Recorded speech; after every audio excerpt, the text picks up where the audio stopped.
Daniel had rehearsed this evening in his mind 100 times. Standing in front of the mirror, fixing the collar of his shirt, he felt like a teenager again. It had been years since he'd been on a date, and truthfully, he wasn't sure if he still remembered how to be a man outside of being a father. Life as a single dad had a way of swallowing every ounce of your identity. You weren't just Daniel anymore. You were Mia's dad or Liam's dad.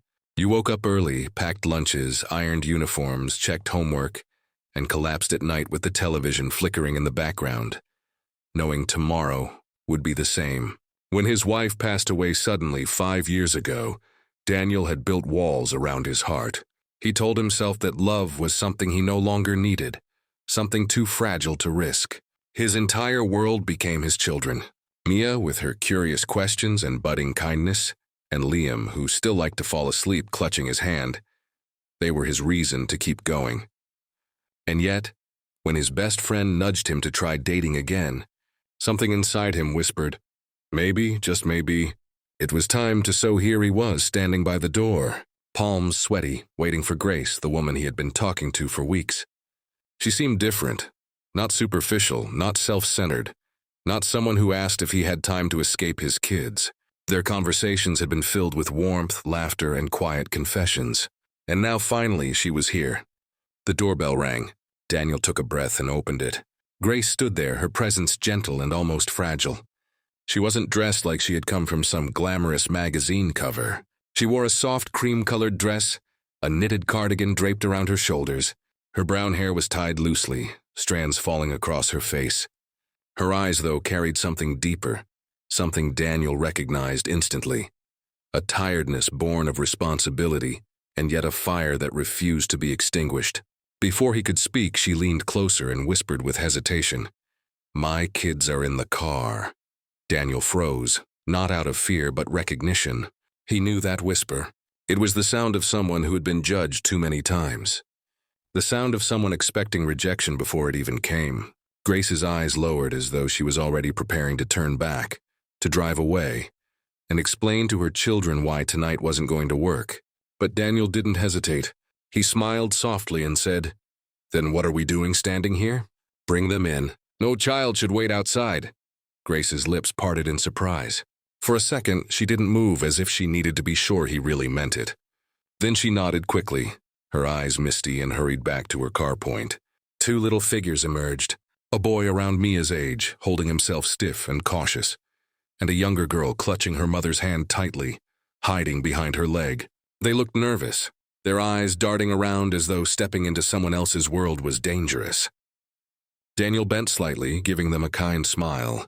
"Hey there, I'm Daniel, and you two must be the special guests tonight." The boy blinked, then managed a small, awkward grin. The little girl peeked out from behind Grace and whispered, "Hi." At that moment, Mia ran up, her hair tied in a messy ponytail, curiosity all over her face. "Are those your kids?" she asked Grace. When Grace nodded, Mia grinned. "Cool. Come on, we've got games inside." Liam toddled up right after her, tugging at Daniel's sleeve. "Can they play with us, Daddy?" "Of course," Daniel said warmly, ruffling his son's hair. And just like that, the evening shifted. What had been meant to be a simple dinner between 2 adults became a gathering filled with laughter and chatter.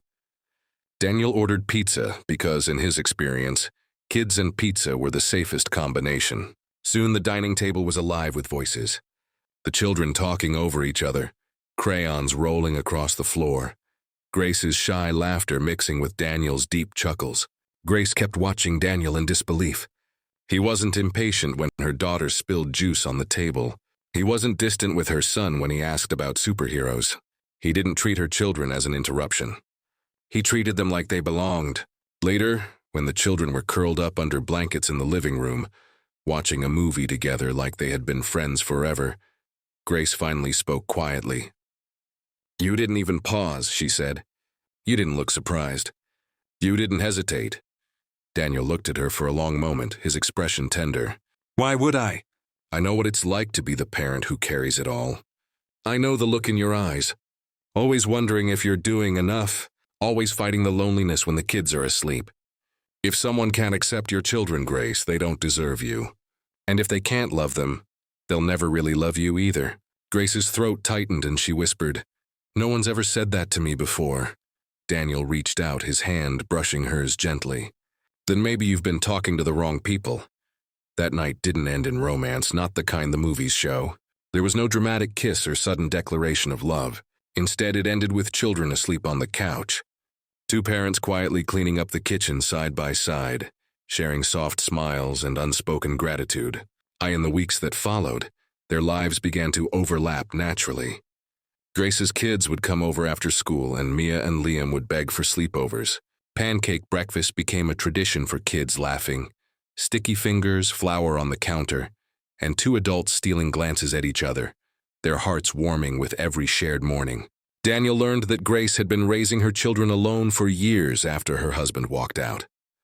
She had worked 2 jobs at one point just to keep food on the table. She had cried herself to sleep countless nights, exhausted, but determined never to let her children feel unloved. Her strength amazed him, and Grace learned Daniel's story too. The sudden loss of his wife, the nights he sat alone holding his son who asked, "When will mommy come back?" The guilt, the heartbreak, and the determination to smile through it all for his children's sake.